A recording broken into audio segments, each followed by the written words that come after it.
ಬೆಂಗಳೂರಿನಲ್ಲಿ ರಸ್ತೆ ಗುಂಡಿಗಳ ಹಾವಳಿಗೆ ಸಂಬಂಧಿಸಿದ ಟೀಕೆಗಳಿಗೆ ಪ್ರತಿಕ್ರಿಯಿಸಿದ ಡಿಕೆ ಶಿವಕುಮಾರ್, ರಸ್ತೆ ಗುಂಡಿಗಳು ನೈಸರ್ಗಿಕ ಕಾರಣಗಳು ಮತ್ತು ಭಾರೀ ಮಳೆಯಿಂದಾಗಿ ಸೃಷ್ಟಿಯಾಗುತ್ತವೆ. ಅವುಗಳನ್ನು ನಾವು ಬೇಕೆಂದೇ ಮಾಡುವುದಿಲ್ಲ. ಸಮಸ್ಯೆಯನ್ನು ಬಗೆಹರಿಸಲು ನಾವು ಇಲ್ಲಿದ್ದೇವೆ. ಬಿಜೆಪಿಯವರು ರಾಜಕೀಯ ಮಾಡುತ್ತಿದ್ದಾರೆ.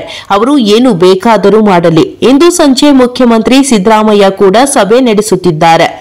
ಗುಂಡಿಗಳು ಪ್ರಕೃತಿಯಿಂದ ಉಂಟಾಗುತ್ತವೆ. ಯಾರೂ ಅವುಗಳನ್ನು ಸೃಷ್ಟಿಸಲು ಬಯಸುವುದಿಲ್ಲ ಎಂದರು.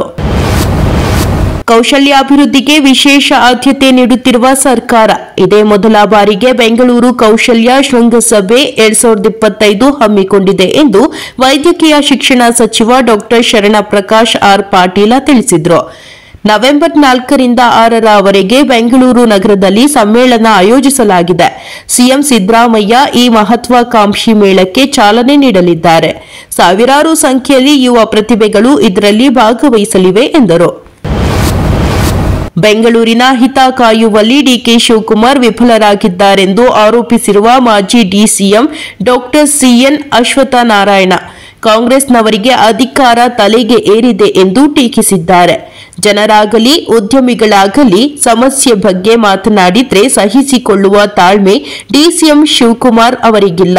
ಉದ್ಯಮಿಗಳು ಬೇಕಿದ್ದರೆ ಇರಬಹುದು, ಇಲ್ಲದಿದ್ರೆ ಹೊರಡಿ ಎಂಬುದು ದುರಾಂಕಾರದ ಮಾತು. ನಾನು ಉದ್ಯಮಿಗಳ ಜೊತೆ ಮಾತನಾಡುವುದಿಲ್ಲ ಎಂದರೆ ಹೇಗೆ?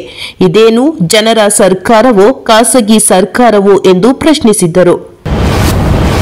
ಕೆಲವು ಷರತ್ತುಗಳೊಂದಿಗೆ ಸರ್ಕಾರ ಸೀಮಿತ ಬಳಕೆಗೋಸ್ಕರ 25 ವರ್ಷ ಅವಧಿಗೆ 18 ಎಕರೆ ಜಮೀನನ್ನು ಸರ್ಕಾರ ಗೇಲ್ ಇಂಡಿಯಾ ಲಿಮಿಟೆಡ್ ಸಂಸ್ಥೆಗೆ ನೀಡಲು ಅನುಮೋದನೆ ನೀಡಿದೆ.